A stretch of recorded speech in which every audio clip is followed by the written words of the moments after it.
Good morning beautiful souls. ఈరోజు మన parenting ఎలా చేస్తున్నారు ఈ జనరేషన్ పేరెంట్స్ అనే డిస్కషన్ ఈరోజు చేసుకుంటాం. దానికి ఒక చిన్న కథ చెప్తా. ఒక బటర్ఫ్లై కుకూ నుంచి బయట రావడానికి ట్రై చేస్తూ ఉంది. అది చూస్తున్నాడు ఒక వ్యక్తి. ఎప్పుడు రా బటర్ఫ్లై బయట వస్తుంది అని. అది ఫైట్ చేస్తుంది లోపల. దాని స్ట్రగుల్స్ దానికి ఫేస్ చేస్తూ ఆ చిన్న హోల్లో నుంచి ఫైట్ చేసి బయట వచ్చేకి ట్రై చేస్తుంది ఆ బటర్ఫ్లై.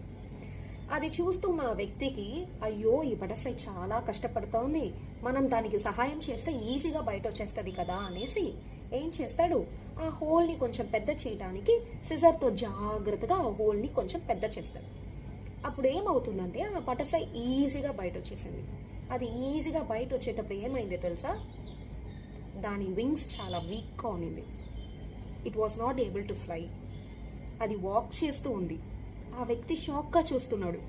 ఏందిరా, ఈ బటర్ఫ్లైకి హెల్ప్ చేసేకిపోతే ఈ బటర్ఫ్లై ఫ్లై చేయాల్సింది పోయి వాక్ చేస్తుందే అనేసి ఆశ్చర్యంగా చూస్తాడు. దానికి కారణం ఆ వ్యక్తియే అనేసి ఆ వ్యక్తికి అర్థం కాలేదు. అయినా ప్రయోజనం లేదు.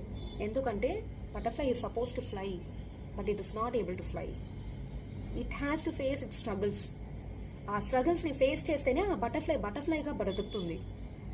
ప్రతి దానికి మన ప్రొటెక్షన్, మన ప్యాంపరింగ్, మనం చేసే ప్రతి మిస్టేక్ వల్ల, అక్కడ మనం చేసే ప్రతి మంచి అనుకుని చేసే ఒక్కొక్క మంచి వల్ల సఫర్ అయిపోయేది మన కిడ్సే.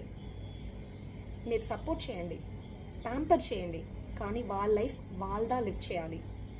మనం లివ్ చేసినామంటే వాళ్ళ లైఫ్ని మన తర్వాత వాళ్ళు లివ్ చేయలేరు. They will become weak. అలా ప్యాంపర్ చేసి పెంచకండి కిడ్స్ని.